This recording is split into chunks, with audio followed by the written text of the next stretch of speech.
최근 아파트 분양가가 치솟고 있고 향후에는 공급 물량이 줄어들 거라는 불안감 때문에 다시 연끌 얘기가 나오고 있습니다. 이번 주는 이 얘기 나눠봅니다. 나오신 분 소개합니다. 서정열 영산대 부동산학과 교수, 방송희 한국주택금융공사 수석연구위원 나오셨습니다. 안녕하세요. 네, 어서 오십시오. 자, 요즘 그 부산 부동산 시장에 완판 소식이 잇따르고 있는데요. 그러면은 부동산 시장이 회복 확실히 되는 그런 신호로 볼 수 있습니까? 어떻습니까? 뭐 바닥은 다졌다. 네. 그렇지만 내용의 질은 서울 수도권과 우리 부산은 좀 다르다. 이렇게 진단하겠습니다. 네, 어떻습니까? 최근에 이런 분양 시장의 상황만을 보고 실질적인 주택 시장의 경기를 예측하는 기존 주택 가격의 거래량 또는 가격 지표가 네네.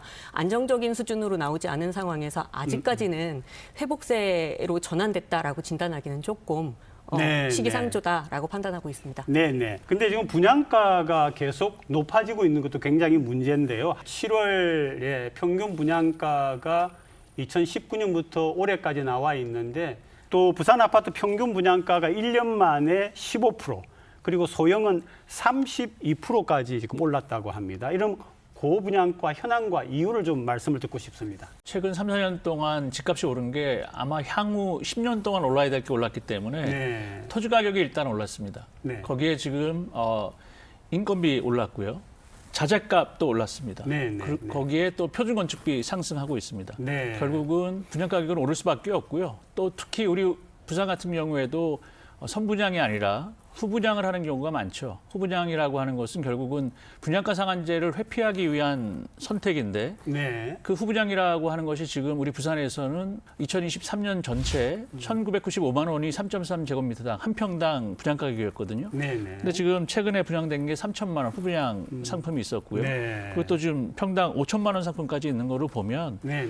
분양 가격은 당분간 우리 부산은 주택 가격의 상승과는 별개로 주택 가격 자체로서의 분양가 자체로서의 가격 상승은 불가피하다. 이렇게 저는 생각합니다. 일반적으로 민간 개발 사업에서 수익 구조에서 지출 항목 중에 공사비가 차지하는 비중이 약 한 40에서 50% 수준이고요. 네네. 금융 조달 비용이 한 15% 정도 수준입니다. 그런데 최근 원자재 가격이 많이 상승을 했고요. 거기에 인건비 상승이 더해져서 그 사업 공사비가 아주 큰 폭으로 오른 상황입니다. 네네. 여기에 더해져서 금융 조달 비용은 약 한 50% 정도 증가한 상황이다라고 업계에서 보고를 하고 있는데요. 주택 공급자 입장에서는 현재 상황에서 분양 가격을 인상하지 않으면 오히려 손해를 보는 구조이기 때문에 네. 이 예전과는 상황이 조금 달라진 상황이라고 할 수 있겠습니다. 후분양가가 사실은 상한가를 회피하기 위한 거다. 사실 전 좀 처음 듣는 것 같거든요. 일반적으로 소비자들은 후분양을 하는 이유는 아파트가 제대로 지어지고 있는지 괜찮은지를 보고 난 다음에 사는 이런 장점이 있다라고 했는데 그게 아니라 이렇게 숨어 있는 거는 지금 분양가가 올라가는 그런 게 있네요. 네. 이 문제는 사실은 우리 소비자 입장에서는 대부분 선분양을 받기 때문에 지금 후분양이라고 하는 것 자체 그리고 분양 가격이 높다는 것 자체에 대한 이해가 네. 좀 달리 생길 수도 있습니다. 맞습니다. 그런데 맞습니다. 이제 말씀드렸던 것처럼 후분양을 선택하면 분양 가격을 회피할 수가 있기 때문에 네. 일단 높은 가격에 분양을 하죠. 그렇게 되면 주변 아파트 시세도 구축들이 네. 가격이 따라 올라가는 또 네. 악순환 아닌 악순환이 생길 수밖에 없고 그렇게 되면 선분양하더라도 또 주변 아파트의 오른 가격으로 또 분양가를 책정할 수밖에 없기 때문에 네. 어찌 보면 소비자 입장에서는 준공 직전에 완공된 물건을 보고 살 수 있다는 만족감은 있습니다만 네. 후분양 받으면서 한꺼번에 또 가격을 내야 되는 부담도 있고 네. 분양 가격도 오르는 부담도 있다라고 말씀드릴 수가 있겠습니다. 근데 지금처럼 이게 물량이 오히려 모자랄 정도로 이렇게 잘 팔리게 되면은 이 건축하는 입장에서는 리스크가 없는 거 아닙니까? 그렇다 하더라도 아까 말씀드렸던 네네. 것처럼 공사에 사용되는 자재 상승이라든지 인건비라든지 네. 이런 부분들은 어떤 시기에 분양을 하든지 간에 발생하는 문제이기 때문에 분양가 상승의 현재 상황은 사실상 과거 분양 가격이 상승하던 시기에 사업 시행자가 사업 이익을 조금 더 취하려고 발생하는 상승이라기보다는 사업 시행 구조에서 발생하는 구조적인 문제다라고 저는 이해를 하고 있습니다. 거기다가 그 통계를 보니까 올해 1월부터 7월 사이에 주택 인허가가 35%가 감소를 했다라고 나와 있고요. 그러면은 이게 수년 후에 공급이 부족하는 공급난이 오는 게 아닌가 하는 그런 걱정이 있는데 지금 보니까 계속 줄어들고 있는데요. 올해 2만 세대가 넘는데 내년에 15,000 그리고 후내년에는 7,000세대로 이렇게 되는데 자 공급난이 오는 것 아닌가 하는 걱정에 대해서는 어떻게 말씀해 주시겠어요?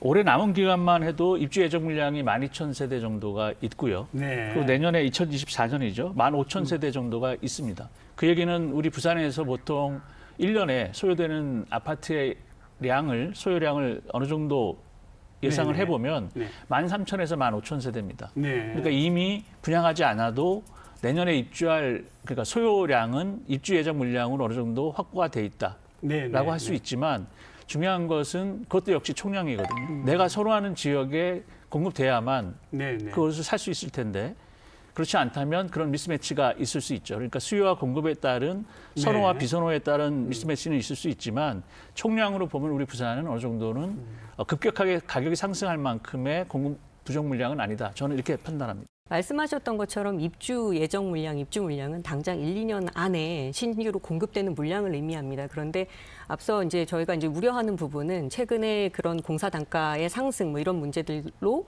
인허가 물량이 줄어들고 착공 물량이 줄어들고 있다라는 데 방점을 두어야 할 것 네네. 같거든요. 이게 단기적으로는 시장에 영향을 지금 현재 상황에선 시장에 영향을 미치지 않지만 통상 인허가 또는 착공이 실제 시장에서 공급되는 데까지의 시차 약 3년에서 5년 정도의 시차를 고려한다 그러면 현재 이런 공급의 구조적인 네네. 문제를 해결하지 않으면 3년 또는 5년 후에 시장에 공급이 부족할 수 있는 역할로 방향으로 진행될 가능성이 있어서 정부에서도 예의주시하고 있는 것으로 파악하고 있습니다. 그러면 여기에 관련해 가지고 원희룡 장관이 18일 날 주택 공급 활성화 대책이라는 걸 발표를 했는데 내용이 어떻습니까? 일단 언급된 내용만 먼저 말씀을 드리면 네네.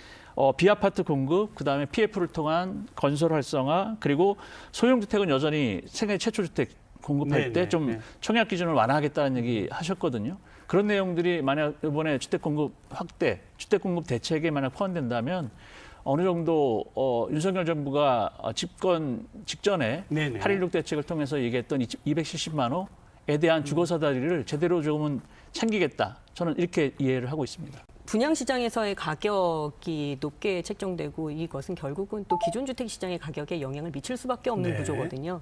그렇다 보니까 지금 당장은 기존 주택 가격이 조금 침체되어 있는 전반적으로 전국적으로 침체되어 있는 상황이다 하더라도 추후 3년에서 5년 사이 가격이 또 급등하는 그런 또 과거의 시행착오들을 반복할 수 있다라는 측면에서 정부가 좀 선제적으로 현재의 상황을 좀 예의주시하고 관찰하고 있다라고 저는 판단을 하고요. 이러한 정부의 노력이 좀 금융 조달의 좀 용이성을 조금 활로를 터서 적정한 수준의 공급이 잘 이루어질 수 있게 되기를 기대하고 있습니다. 두 분께 단도직입적으로 여쭤보겠습니다. 네. 지금 집을 구입한다면 분양을 받아야 되느냐, 기존 주택을 사야 되느냐, 어느 쪽을 권하시겠어요? 네. 교과서적으로 먼저 말씀드리겠습니다. 기존 주택이든 분양 주택이든지 간에 실거주 목적으로 주택을 구입한다라고 했을 때 각기 이제 가구가 처해져 있는 예산 상황하고 부담 네. 가능성을 고려해서 신중하게 현재 시점에서는 매매를 좀 고려해 볼 수 있는 시점이다라고 저는 생각을 합니다. 다만 이제 당분간 이 고분양가 관련된 추세가 네. 지속될 수 있는 가능성이 상당히 높은 상황에서 현재에서는 입지가 좋고 그리고 상대적으로 좀 저평가되어 있는 기존 주택 위주로 네. 접근을 하시는 게 어떨까? 그것이 좀 좋은 선택이 될 수 있지 않을까라고 생각합니다. 어떻게 조언하시겠습니까? 저는 교과서에 없는 얘기 네. 말씀드리겠습니다. 착한 구축 네. 선택하십시오. 앞에서도 말씀하셨지만 네. 분양 가격 계속 오르고 있거든요. 네. 우리 부산의 속사를 좀 더 살피셔야 될 것 네, 같아요. 네, 그런 네. 측면에서는 분양 가격이 반영돼서 조금 높은 신축보다는 오히려 매물이 쌓이면서 매도 가격이 낮아진 네. 구축. 그러니까 그것을 저는 이제 착한 구축 네, 이렇게 네, 네, 네. 원래 우리 부산이 착한 분양가로 참 지역의 맞습니다. 실수요자들 네, 네. 입장에서는 선호됐었던 시점도 있었거든요. 그런데 지금은 너무 어렵습니다. 다 어렵기 때문에 가격이 올라가는 것이고 그렇다면 오히려 매물이 쌓여 있는 구축 가운데 매도 가격이 좀 낮은 그리고 말씀하신 것처럼 내가 진짜 살고 싶은 동네에 네, 네. 구축, 착한 구축을 선택하시라 이렇게 말씀드리겠습니다. 부산은 내년도 신규 아파트 분양 예정 물량이 15,000여 가구에 그칠 것으로 예상되고 2025년 상반기에도 7,000여 가구에 그칠 것으로 전망됩니다. 향후 2, 3년간 주택 공급 물량이 부족할 수 있을 것이라는 예상이 나옵니다. 내년에는 15,000여 세대까지 이 입주 물량이 줄어들기 때문에 현재 가격이 많이 하락한 전세 가격이 내년에는 회복이 될 것으로 이제 보여지고요. 매매 가격도 내년 하반기에는 상승 전환을 할 가능성이 높다고 볼 수 있습니다. 한편 한국부동산원의 9월 첫째 주 주간 아파트 가격 동향에서는 부산과 전남북 등을 제외한 전국의 아파트 가격이 일제히 상승했습니다. 부산도 해운대와 수영구 등 일부 지역을 시작으로 아파트 가격이 상승세로 돌아서는 분위기입니다. 자, 생활형 숙박시설 얘기를 안 할 수가 없는데요. 강제 이행 부담금을 부과하겠다라고 했는데 시행 시기 내용 또 단속의 실효성 좀 말씀을 해주시죠. 네. 지금 정부는 10월부터 강제 이행금 말씀하신 것처럼 부과하겠다는 것인데요. 강제 이행금 부과는 정부에서 하는 건 맞습니다. 네네. 그런데 원희룡 장관이 언급한 부분은 뭐냐면 강제 이행금 부과라는 건 법적 원칙은 맞지만 네. 상황에 따라서 지난 정부에서 이거 강제 이행금 물릴 테니까 사지 마십시오라는 네. 수요를 압박한 측면이 없잖아 있기 때문에 이번 정부 조금은 강제 이행금이 아닌 방법으로도 해결 방법이 나오지 않을까 저 기대합니다. 그러니까 현실적으로 부과가 좀 어렵다 이런 뉘앙스를 이야기를 했더라고요. 네, 맞습니다. 그 21년도 4월에 건축법 시행령이 개정되면서 이것이 이제 더 이상은 주거용이 아니라 숙박업 신고를 해야 되는 시설이다. 더 이상 주거용으로 사용될 수 없다라고 되었고요. 정부에서는 이미 분양을 받아서 주거 용도로 사용되고 있는 생활용 숙박시설에 대해서도 계도 기간 내에 네. 그 주거용 오피스텔로 용도 전환을 네, 하든지 용도 전환을. 아니면 네. 숙박업 등록을 하든지라고 하는 이렇게 조정할 수 있는 기간, 계도 기간이 주어졌습니다. 이게 올해 10월 14일까지가 네, 계도 네. 기간이고요. 15일 이후부터는 이행 강제금을 부과하겠다라는 방침인데요.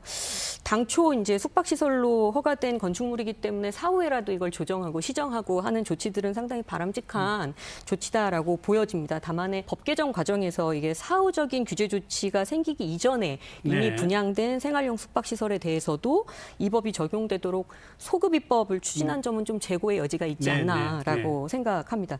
지금 또 우리 부산 시민 그리고 또 소비자 입장에서 또 궁금한 부분 중에 하나가 있습니다. 그게 뭐냐면은 주택 담보대출의 만기가 50년에서 이제 그 기간을 축소한다는 얘기가 나오고 있고요. 또 특례 보금자리론을 판매하는 것을 중단한다. 그럼 이 내용과 배경부터 먼저 좀 설명을 해주시죠. 이 특례보금자리론의 정책 대상 변경은 이미 예견되어 있는 상황이었습니다. 당초 이제 특례라는 이름에서도 확인할 수 있는 것처럼 한시적으로 도입된 상품이었었고요. 공급 초기에 이미 공급 목표를 40조 원 공급하겠다라고 발표한 바 있습니다. 네. 8월 말 기준으로 36조 원 정도 지금 달성한 상황으로 한 90% 정도 달성이 되어 있는 상황이라 네. 정부 또는 공공이 제공하는 그 공적 모기지가 사실은 서민 실수요자들에게 좀 더 다양하게 자금이 전달될 수 있도록 하기 위해서는 어쩔 수 없는 특별한 조치였다라고 생각합니다. 이것은 사실은 그 축소라기보다는 주택시장 불확실성이 상대적으로 좀 완화된 상황에서 정책금융 상품의 정상화 과정으로 이해해 주시는 게 좋겠다라고 생각합니다. 부부 합산 1억 초과 내지는 6억에서 9억 이하 주택 특례거든요. 그게 이제 일반형인데 네. 그렇게 되면 우리 부산은 다 혜택됩니다. 네. 실수요자 입장에서 상당히 도움을 많이 받을 수도 있었던 것인데 없어지니까 네. 우리 부산 시장에 미칠 영향은 일단은 거래가 감소할 겁니다. 지금 우리 부동산원에서 발표한 우리 부산 지역의 아파트 가격 8월만 하더라도 지금 0.18% 하락했거든요. 아, 그렇습니까? 네, 지금 심리 상태로는 서울 집값 오르는데 우리 올라갈 거 아니냐라고 네, 했지만 네, 현실적으로는 지금 말씀드렸던 것처럼 매물도 좀 쌓이고 있고 네. 가격도 지금 사실은 0.18% 하락한 네. 상황이라고 본다면 우리 지역 입장에서도 거래 감소 형태로 나타나고 관망세가 좀 커지는 건 있겠지만 네. 그래도 시장의 내실은 좀 더 꾀할 수 있는 네. 터닝 포인트가 되지 않을까 저는 이렇게 생각을 합니다. 저는 이렇게 비전문가로서 이제 듣는 얘기 또는 보는 뉴스를 보니까 지금 전체적으로는 그런데 예를 들면은 뭐 브랜드 가치가 있다든지 그런 같은 경우에 대연동의 어느 아파트 이번에 보니까 네, 뭐 1차 분양을 했는데 1순위 분양을 했는데 22대 1이 넘는 그리고 굉장히 분양가가 높더라고요. 그러니까 어떻게 자산이 좀 있는 분들은 그런 곳에 가고 대부분의 우리 시민들께서는 그렇지 못하고 이렇게 약간 양극화적인 현상이 좀 보이는데 어떻습니까? 공감합니다. 네네. 왜냐하면 싸지 않고 비싼데도 네네. 청약 경쟁률이 높은 것은 추가적인 가격 상승을 예상하는 네. 결국은 이제 청약 경쟁률 자체가 중요한 것이 아니라 저는 그래서 실제 계약률, 실제 계약률이 네, 네네. 소위 이제 마이너스 P라고 마피라고 해서 그것이 생기는 순간 이제 거품은 또 꺼질 것이기 때문에 네. 좀 우려되는 부분도 없잖아 있고요. 네. 우리 지역 입장에서는 2030 세대가 생애 첫 주택 내지는 상대적으로 저렴한 주택을 조금은 정부의 도움을 받아서 공적 모기지를 통해서 살려고 했던 것은 이제 정지됐다라는 네. 측면에서 좀 아쉬움은 큽니다. 저 좀 반론은 좀 말씀드리고 싶은데 네. 금융 정책이 사실상 주택 시장에 미치는 영향이 상당히 높습니다. 그래서 이러한 변화가 수요자 심리적인 요인에 작용을 해가지고 시장에 영향을 미칠 수 있다라는 부분에 대해서는 전혀 반론의 여지가 없는데, 다만 이제 최근 주택 시장의 반등장을 이끌었던 그 주택들은 대체적으로 신규에 가깝고 또한 시세가 9억을 초과하는 고가 아파트 중심으로 반등장을 이끌었습니다. 그런데 이들 아파트는 이미 특례보금자리론을 이용해서 주택을 구입할 수 있는 대상이 아닙니다. 또 하나 이번 조치를 통해서 특례보금자리론을 이용할 수 없게 된 대부분의 그 일반형을 이용했던 가구들 같은 경우 일반 시중은행을 통해서 여전히 자금을 조달할 수 있습니다. 물론 금융 비용을 조금 더 높게 부과를 해야 합니다. 또 하나 이제 그 특례가 이제 고정금리임에 반해서 시중은행의 주담대가 대체적으로는 변동금리이기 때문에 금리 위험을 부담해야 된다라는 점이 있긴 하지만 전혀 퇴로가 없는, 대안이 없는 대상은 아니다라는 측면에서 이러한 조치가 주택시장에 크게 영향을 미칠 것이다라는 전망은 좀 과하지 않나. 저는 또 거기에 생각을 반론을 합니다. 제기할 수밖에 없을 네네. 것 같습니다. 네. 그것은 이제 총론적인 전국적인 서울의 얘기고요. 우리 부산은 특례를 통해서 금리를 조금이라도 저렴하게 얻는 젊은 세대가 있었다면 네네. 그 기회가 봉쇄됐다면 그런 지역 시장에서는 상당히 중요한 메리트가 상실된 거다. 저는 이렇게 봅니다. 네. 그리고 또 그 실거래가를 공개할 때 등기를 표기한다는데 이유가 뭡니까 이게? 지난 7월 25일 아파트 실거래가 공개 시스템이 개편되면서 네네. 23년 1월부터 거래된 아파트 같은 경우에는 등기일을 확인할 수 있게끔 바뀌었습니다. 네. 예, 그 전까지는 실거래가 공개 시스템에서 가격, 그리고 전용 면적, 층, 건축 연도, 계약일 정도까지만 확인을 할 수 있었는데요. 이 실거래가 신고가 부동산 계약을 하고 나서 계약일 이후에 30일 이내에 신고를 하도록 하고 있습니다. 네네. 반면에 이제 소유권 이전 등기는 잔금을 치르고 나서 60일 이내에 하도록 법에서 정하고 있기 때문에 소유권 이전 등기를 하지 않고 계약서만 쓴 상태에서 부동산 거래 신고가 가능한 구조였던 겁니다. 네네. 그렇다 보니까 어떤 사례들이 발생을 하냐면 예를 들어 거래 가능 금액보다 높은 가격으로 허위 거래를 신고를 합니다. 이건 이제 네. 부동산 가격이 급등하는 시기에 이제 나타났었던 불법 의심 사례들인데요.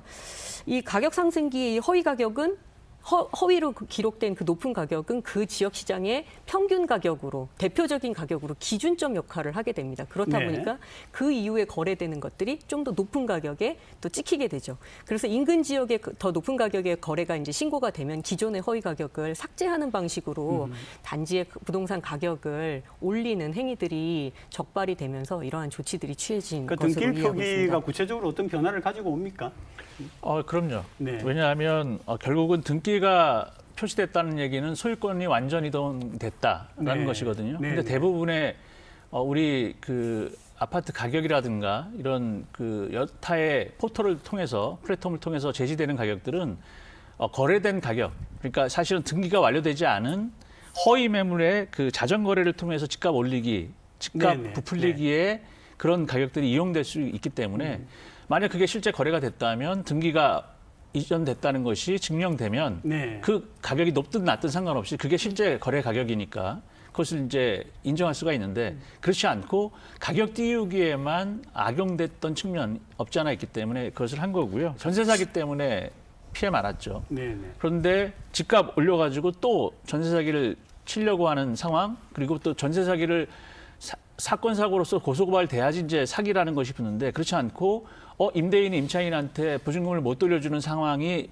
우려된다라고 네. 했던 게 바로 이제 역전세는 아니었거든요. 네. 그런 측면에서의 이 소위 실거래가 공개라고 하는 것은 등기가 완전히 된 상태에서 시장을 조금은 정상적으로 운영하겠다라는 정부의 의지이기 때문에 저는 뭐 상당히 바람직하고 원래는 일찍 시작됐어야 될 것을 이렇게 악용하는 집값 띄우기로 악용했던 사례들이 많아지고 있기 때문에 네네. 그런 것을 조금은 바로잡는 것이었다 이렇게 저는 판단을 합니다.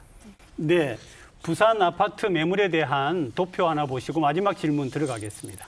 굉장히 좀 매물이 많아지고 있다라고 보는데 현 시점에서 전망해 볼 때 부산 부동산 시장 어떻게 움직일 거라고 보시는가 이 질문입니다. 부산 주택시장은 당분간 저는 보합세를 유지하면서 현재 보합세. 수준에서 횡보할 가능성이 높아 보입니다. 예, 다만 불확실성이 상당히 높아진 상황이다라고 얘기할 수 있을 것 같습니다. 가격의 상승에 영향을 미치는 요인과 하락에 영향을 미치는 요인이 상당히 혼재되어 있고요. 네. 이것이 문제는 이제 단기에 영향을 미치고 끝나는 것이 아니라 장기간에 걸쳐서 영향을 미치는 요인들이 이 시장에 작용을 하고 있다라는 네네. 점에서 우리가 좀 주의 깊게 살펴봐야 할 필요가 있을 것 같습니다. 일단 3월 기점으로 우리 아파트 아까 매물이 늘어나고 있다는 말씀 주셨잖아요. 네네. 거래량으로 보면 3월에 2,768건이 거래가 됐는데 네. 우리 부산입니다. 네. 그런데 지금 7월 달에 2,128건 정도, 그러니까 한 네. 500, 600건 정도가 좀, 감소했습니다. 네. 그 감소한 물량은 바로 매물이 증가한 것으로 바뀐 겁니다. 네. 그 얘기는 매물이 쌓이면서 매도 가격이 높기 때문에 매수자가 사지